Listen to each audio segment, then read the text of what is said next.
lead, silver, diamonds, glass. They sound like the accursed, but they're not. They're now of the chosen. That is, when they occur in metallic or stony masses that science has recognized as meteorites. We find that resistance is to substances not so mixed in or incorporated. Of accursed data, it seems to me that punk is pretty damnable. In the report of the British Association 1876-376, there is a mention of a light chocolate-brown substance that has fallen with meteorites. No particulars given. Not another mention anywhere else that I can find. In this English publication, the word punk is not used. The substance is called amadou. I suppose if the datum has anywhere been omitted to French publications, the word amadou has been avoided and punk used. Or oneness of allness. Scientific works and social registers. A Goldstein who can't get in as Goldstein gets in as Jackson. The fall of sulfur from the sky has been especially repulsive to the modern orthodoxy, largely because of its associations with the superstitions or principles of the preceding orthodoxy, stories of devils, sulphurous exhalations. Several writers have said that they have had this feeling. So the scientific reactionists, who have rabidly fought the preceding, because it was the preceding, and the scientific prudes, who in sheer exclusionism have held lean hands over pale eyes denying falls of sulphur. I have many notes upon the sulphurous odor of meteorites, and many notes upon the phosphorescence of things that come from externality. Some day I shall look over old stories of demons that have appeared sulphurously upon this earth, with the idea of expressing that we have often had undesirable visitors from other worlds, or that an indication of external derivation is sulphurousness. I expect some day to rationalize demonology, but just at present we are scarcely far enough advanced to go so far back. For a circumstantial account of a mass of burning sulphur, about the size of a man's fist, that fell at Pultusk, Poland, January 30, 1868, upon a road, where it was stamped out by a crowd of villagers. See Report of the British Association, 1874-272. The power of the exclusionists lie in that, in their stand, are combined both modern and archaic systematists. Folds of sandstone and limestone are repulsive to both theologians and scientists. Sandstone and limestone suggest other worlds upon which occur processes like geological processes, but limestone, as a fossiliferous substance, is of course especially of the unchosen. In Science, March 9, 1888, we read of a block of limestone said to have fallen near Middleburg, Florida. It was exhibited at the Subtropical Exposition at Jacksonville. The writer, in Science, denies that it fell from the sky. His reasoning is, there is no limestone in the sky. Therefore, this limestone did not fall from the sky. Better reasoning I cannot conceive of, because we see that a final major premise, universal, true, would include all things, that then would leave nothing to reason about, so then that all reasoning must be based upon something not universal, or only a phantom intermediate to the two finalities of nothingness and allness, of negativeness and positiveness. La Nature, 1890-2-127. Fall at Pelle-Eder, l'Aube, France, June 6, 1890, of limestone pebbles, identified with limestone at Château Landon, or up and down in a whirlwind. But they fell with hail, which in June could not very well be identified with ice from Château Landon. Coincidence, perhaps. Upon page 70, Science Gossip, 1887, the editor says of a stone that was reported to have fallen at Little Lever, England, that a sample had been sent to him, it was sandstone. Therefore it had not fallen, but had been on the ground in the first place.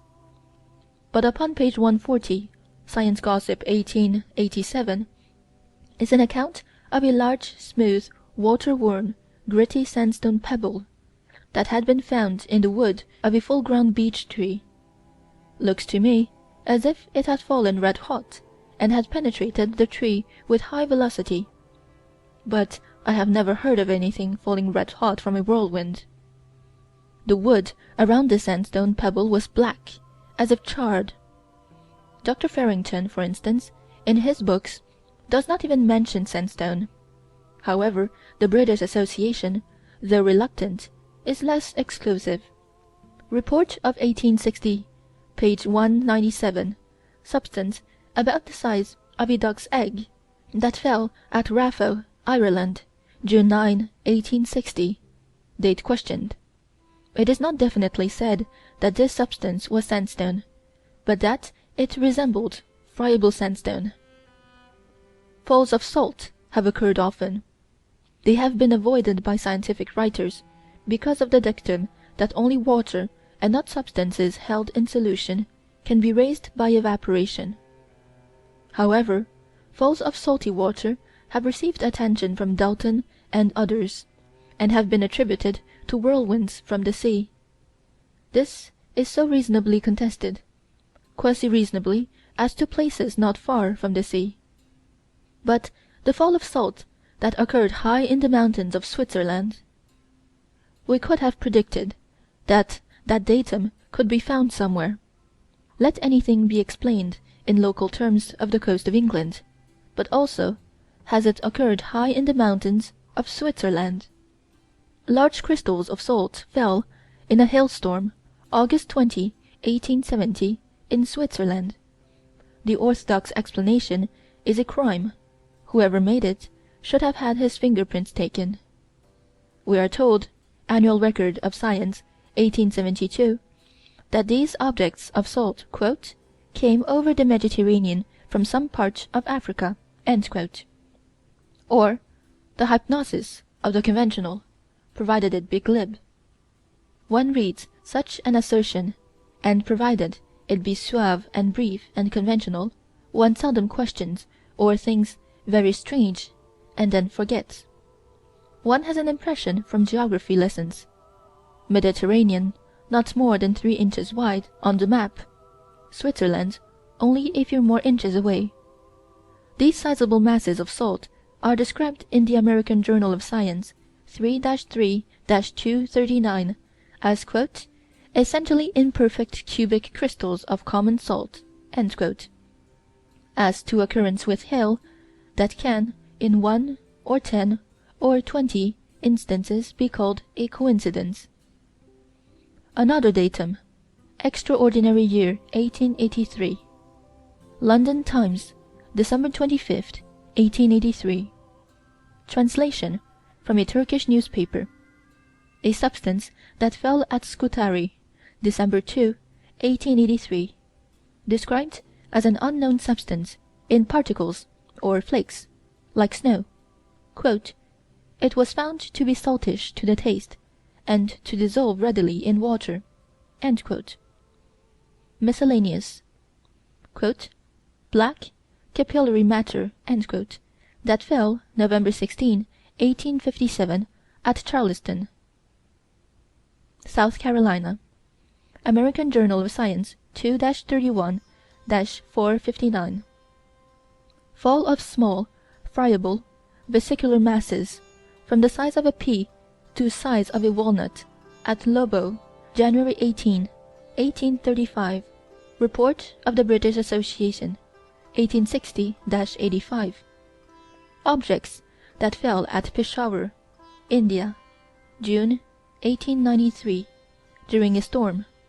Substance that looked like crystallized nitre, and that tasted like sugar. Nature, July 13, 1893. I suppose sometimes deep-sea fishes have their noses bumped by cinders. If their regions be subjacent to Cunard or White Star routes, they are especially likely to be bumped. I conceive of no inquiry. They're deep-sea fishes. Or the slag of Slains, that it was a furnace product. The Rev. James Rust seemed to feel bumped.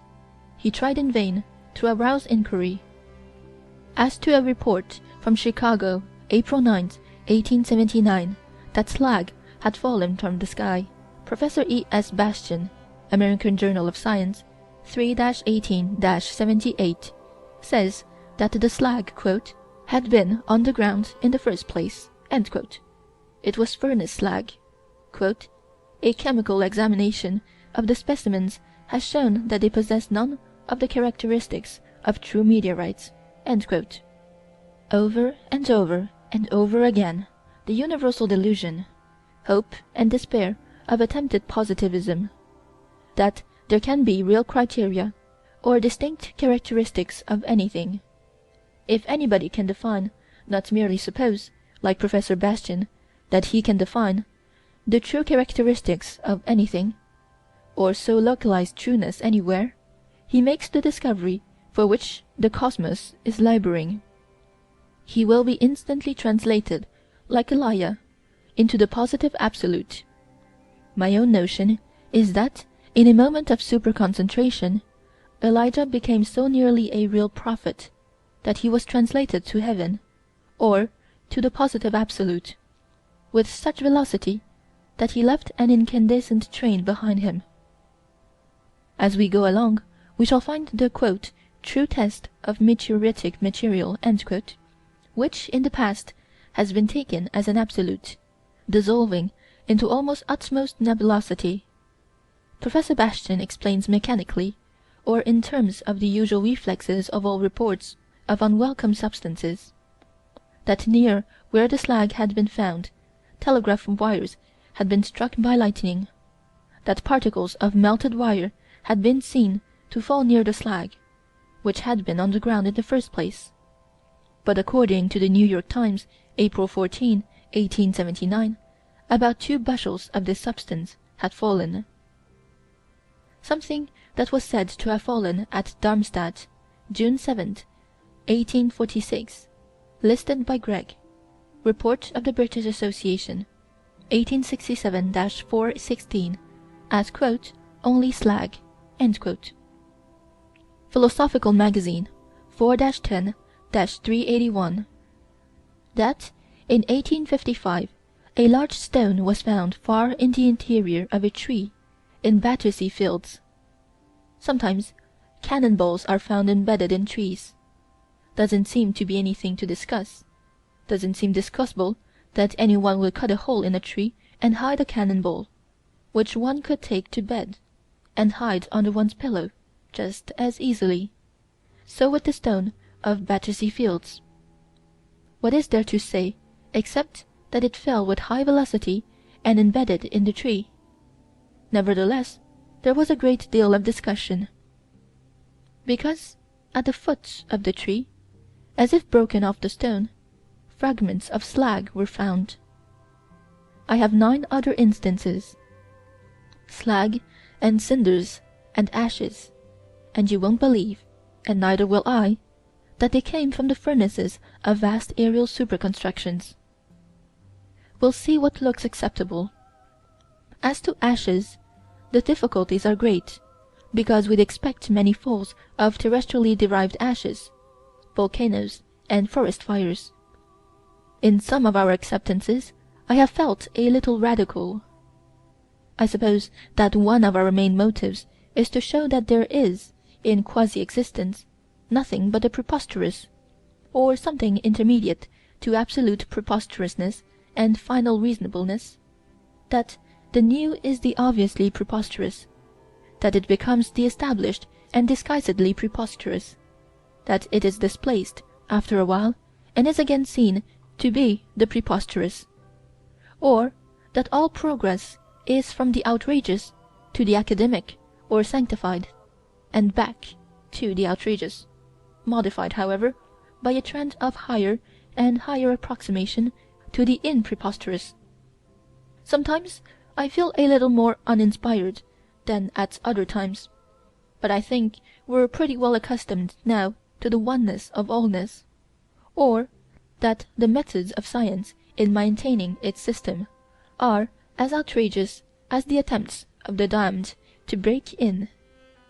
In the Annual Record of Science, 1875-241, Professor Dobray is quoted that ashes that had fallen in the Azores had come from the Chicago fire. Or, the damned and the saved, and there's little to choose between them, and angels are beings that have not obviously barbed tails to them, or never have such bad manners as to stroke an angel below the waistline. However, this especial outrage was challenged. The editor of the Record returns to it in the issue of 1876, considers it, in the highest degree improper to say that the ashes of Chicago were landed in the Azores. Bulletin de la Société d'Astrologie de France, 22-245. Account of a white substance, like ashes, that fell at Hanoi, France, March 27, 1908, simply called a curious phenomenon, no attempt to trace to a terrestrial source.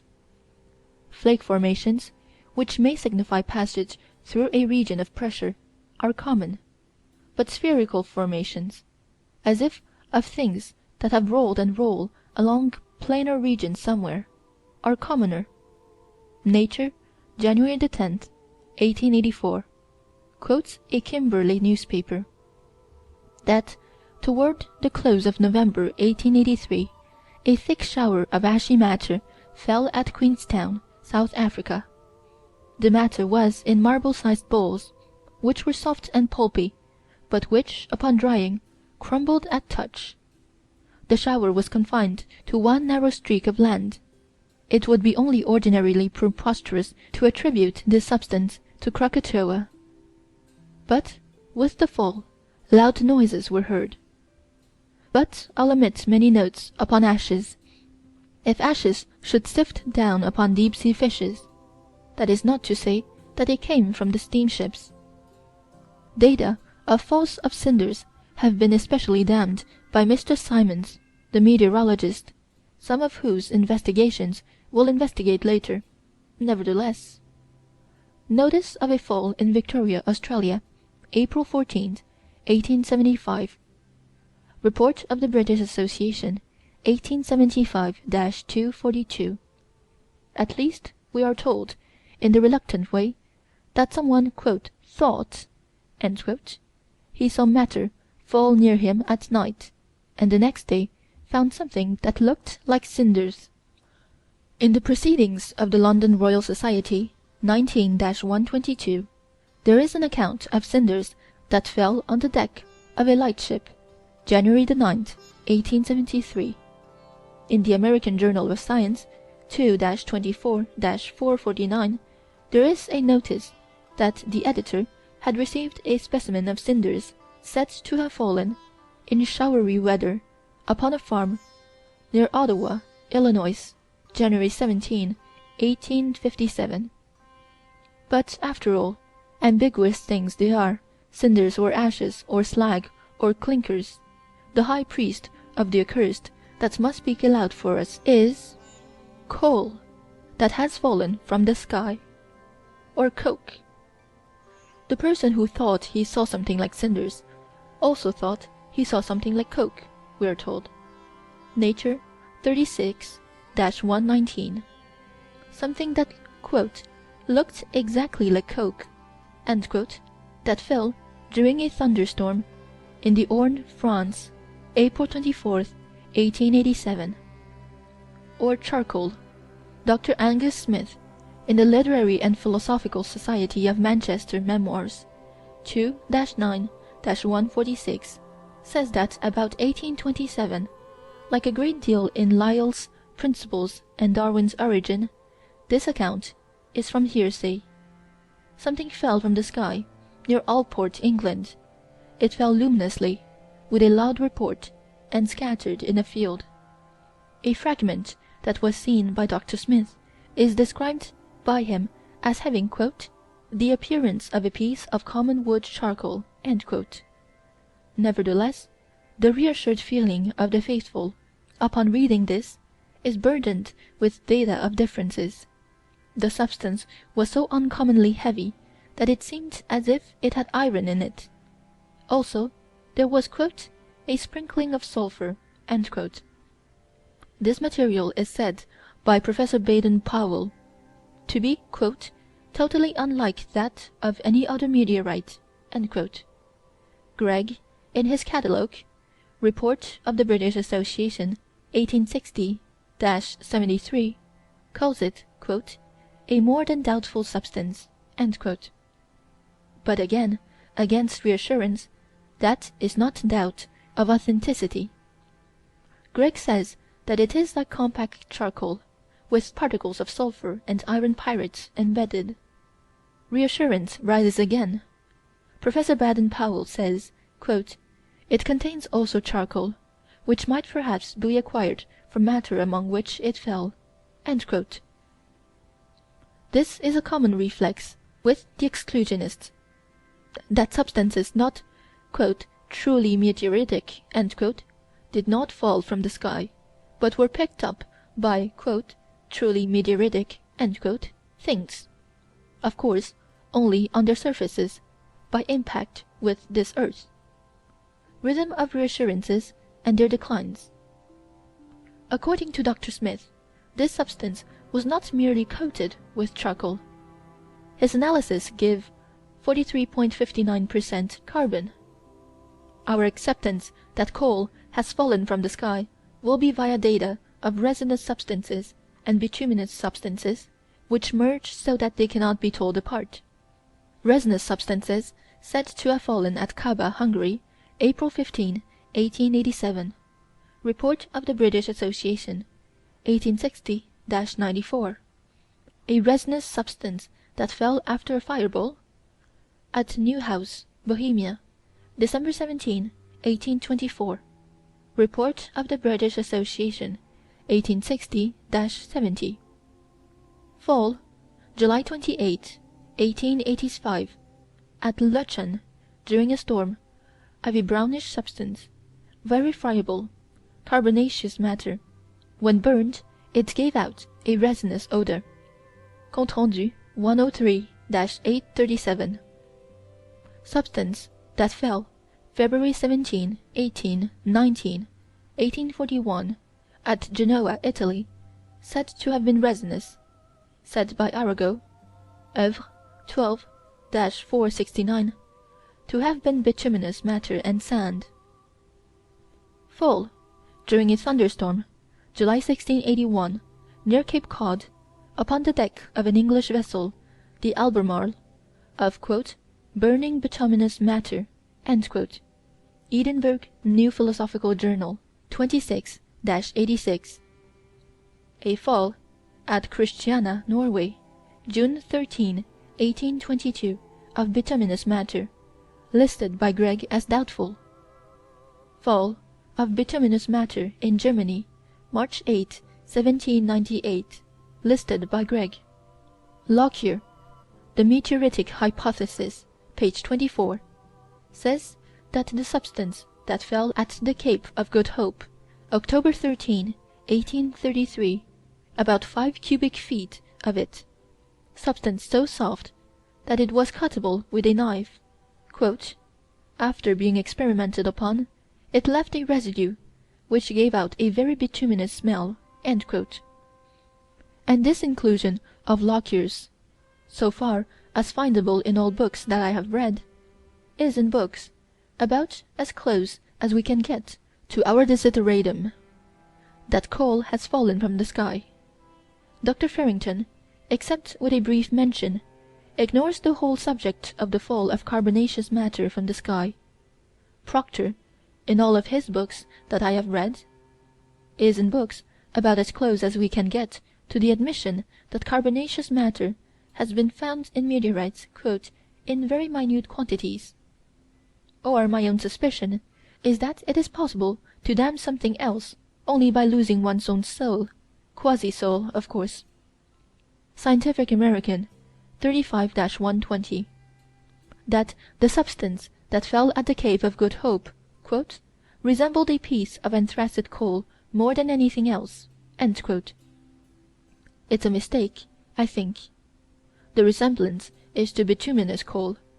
But it is from the periodicals that we must get our data. To the writers of books upon meteorites it would be as wicked, by which we mean departure from the characters of an established species, quasi-established of course, to say that coal has fallen from the sky, as would be, to something in a barnyard, a temptation that it climb a tree and catch a bird, domestic things in a barnyard, and how wild things from forests outside see to them. Or the homeopathist, but we shall shovel data of coal. And if over and over we shall learn of masses of soft coal that have fallen upon this earth, if in no instance has it been asserted that the masses did not fall, but were upon the ground in the first place, if we have many instances, this time we turn down good and hard the mechanical reflex that these masses were carried from one place to another in whirlwinds, because we find it too difficult to accept that whirlwinds could so select, or so specialize, in a peculiar substance. Among writers of books, the only one I know of who makes more than brief mention is Sir Robert Ball. He represents a still more antique orthodoxy, or is an exclusionist of the old type, still holding out against even meteorites. He cites several falls of carbonaceous matter, but with disregards that make for reasonableness that earthly matter may have been caught up by whirlwinds and flung down somewhere else. If he had given a full list, he would be called upon to explain the special affinity of whirlwinds for a special kind of coal. He does not give a full list. We shall have all that's findable, and we shall see that against this disease we're writing the homeopathist's prescription availeth not. Another exclusionist was Professor Lawrence Smith.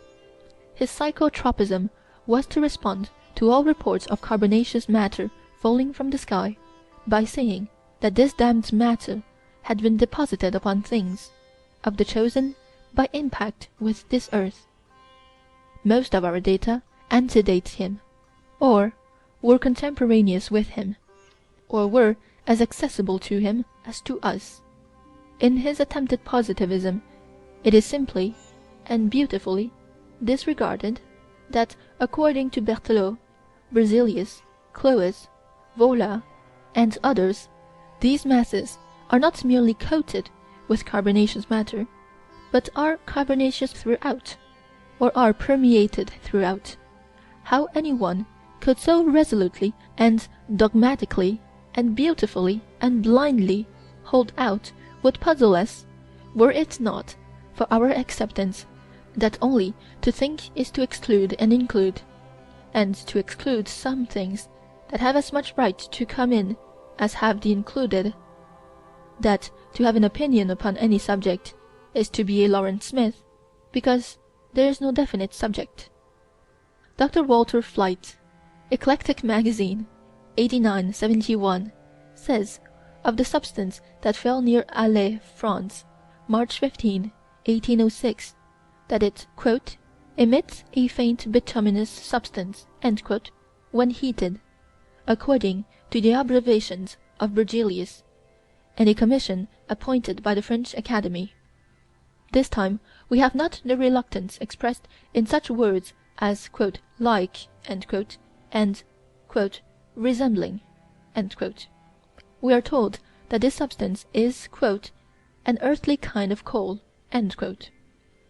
As to "minute quantities," we are told that the substance that fell at the Cape of Good Hope has in it a little more than a quarter of organic matter, which in alcohol gives the familiar reaction to yellow resinous matter. Other instances given by Dr. Flight are: carbonaceous matter that fell in 1840 in Tennessee; Cranbourne, Australia, 1861; Montauban, France, May 14, 1864, 20 masses, some of them as large as a human head, of a substance that "resembled a dull-colored earthy lignite." Goalpara, India, about 1867. About 8% of a hydrocarbon. At Ornans, France, July 11, 1868. Substance with "an organic, combustible ingredient." At Hässle, Sweden, January 1st, 1860. Knowledge 4-134. That, according to Mr. Daubrée, the substance that had fallen in the Argentine Republic "resembled certain kinds of lignite and boghead coal." In Compte Rendu, 96 1764, it is said that this mass fell June 30, 1880, in the province Entre Rios, Argentina; that it is like brown coal; that it resembles all the other carbonaceous masses that had fallen from the sky. Something that fell at Grazac, France, August 10, 1885. When burned, it gave out a bituminous odor. Compte Rendu, 104-1771. Carbonaceous substance that fell in Rajpunta, India, January 22nd, 1911. Very friable, 50% of it soluble in water. Records Geological Survey of India, 44th part, 1-41. A combustible carbonaceous substance that fell with sand at Naples, March 14, 1818. American Journal of Science, 1-1-309. Scientific American Supplement, 29-11-798. That June 9, 1889, a very friable substance of a deep greenish-black fell at Migiri, Russia. It contained 5% organic matter, which, when powdered and digested in alcohol, yielded, after evaporation, a bright yellow resin. In this mass was 2% of an unknown mineral. Cinders and ashes and slag and coke and charcoal and coal, and the things that sometimes deep-sea fishes are bumped by. Reluctances and the disguises or covered retreats of such words as like and resemble, or that conditions of intermediateness forbid abrupt transitions, but that the spirit animating all intermediateness is to achieve abrupt transitions, because if anything could finally break away from its origin and environment, that would be a real thing, something not merging away indistinguishably with the surrounding. So all attempt to be original, all attempt to invent something that is more than mere extension or modification of the preceding, is positivism. Or that if one could conceive of a device to catch flies, positively different from or unrelated to all other devices, up he'd shoot to heaven or the positive absolute, leaving behind such an incandescent train that in one age it would be said that he had gone aloft in a fairy chariot, and in another age that he had been struck by lightning. I'm collecting notes upon persons supposed to have been struck by lightning. I think that high approximation to positivism has often been achieved. Instantaneous translation, residue of negativeness left behind, looking much like effects of a stroke of lightning. Some day I shall tell the story of the Marie Celeste, properly, as the Scientific American Supplement would say. Mysterious disappearance of a sea captain, his family and crew. Of positivists, by the route of abrupt transition, I think that Manet was notable, but that his approximation was held down by his intensive relativity to the public, or that it is quite as impositive to flout and insult and defy as it is to crawl and placate. Of course, Manet began with continuity with Courbet and others, and then, between him and Manet, there were mutual influences. But the spirit of abrupt difference is the spirit of positivism, and Manet's stand was against the dictum that all lights and shades must merge away suavely into one another and prepare for one another. So a biologist like De Vries represents positivism, or the breaking of continuity, by trying to conceive of evolution by mutation, against the dogma of indistinguishable gradations by minute variations. A Copernicus conceives of heliocentricity. Continuity is against him. He is not permitted to break abruptly with the past. He is permitted to publish his work, but only as "an interesting hypothesis,"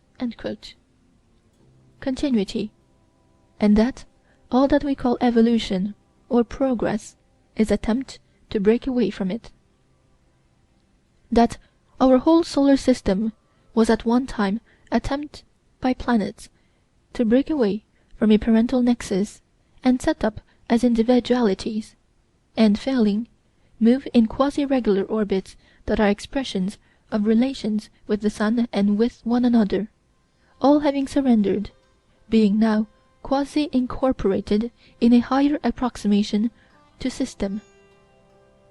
Immediateness in its mineralogic aspect of positivism, or iron that strove to break away from sulfur and oxygen and be real, homogeneous iron, failing inasmuch as elemental iron exists only in textbook chemistry.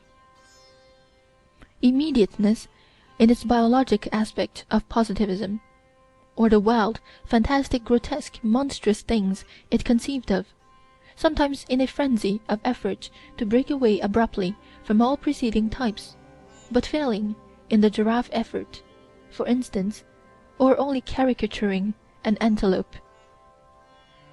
All things break one relation only by the establishing of some other relation. All things cut an umbilical cord only to clutch a breast. So the fight of the exclusionists to maintain the traditional, or to prevent abrupt transition from the quasi-established, fighting so that here, more than a century after meteorites were included, no other notable inclusion has been made, except that of cosmic dust, data of which Nordenskjöld made more nearly real than data in opposition. So Proctor, for instance, fought and expressed his feeling of the preposterous against Sir W.H. Thomson's notions of arrival upon this earth of organisms on meteorites. "I can only regard it as a jest," Knowledge 1-302. Or that there is nothing but jest, or something intermediate to jest and tragedy. That ours is not an existence but an utterance. That Momus is imagining us for the amusement of the gods, often with such success that some of us seem almost alive, like characters in something a novelist is writing, which often to a considerable degree take their affairs away from the novelist. That Momus is imagining us in our arts and sciences and religions, and is narrating or picturing us as a satire upon the gods' real existence. Because, with many of our data of coal that has fallen from the sky as accessible as they are now, and with the scientific pronouncement that coal is fossil, how, in a real existence, by which we mean a consistent existence, or a state in which there is real intelligence, or a form of thinking that does not indistinguishably merge away with imbecility, could there have been such a row as that which was raised about 40 years ago over Dr. Hahn's announcement that he has found fossils in meteorites? Accessible to anybody at that time. Philosophical Magazine 4-17-425. That the substance that fell at Kaba, Hungary, April 15, 1857, contains organic matter, "analogous to fossil waxes," or limestone. Of the block of limestone which was reported to have fallen at Middleburg, Florida, it is said, Science 11-118, that though something had been seen to fall in "an old cultivated field," the witnesses who ran to it picked up something that "had been upon the ground in the first place." The writer who tells us this, with the usual exclusion imagination known as stupidity, but unjustly, because there is no real stupidity, thinks he can think of a good-sized stone that had for many years been in a cultivated field, but that had never been seen before, had never interfered with ploughing, for instance. He is earnest and unjarred when he writes that this stone weighs 200 pounds.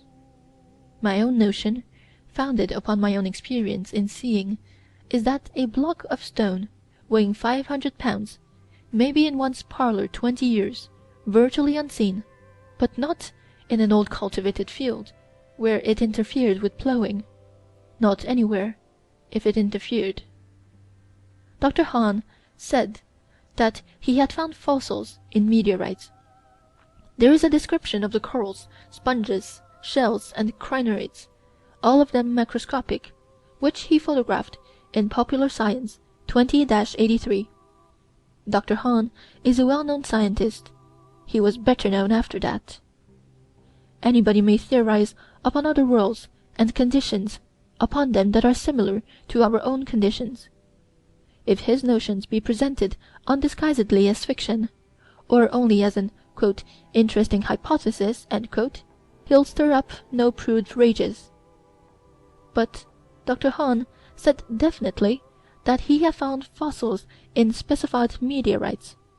Also, he published photographs of them. His book is in the New York Public Library. In the reproductions, every feature of some of the little shells is plainly marked. If they're not shells, neither are things under an oyster counter. The striations are very plain. One sees even the hinges where the bivalves are joined.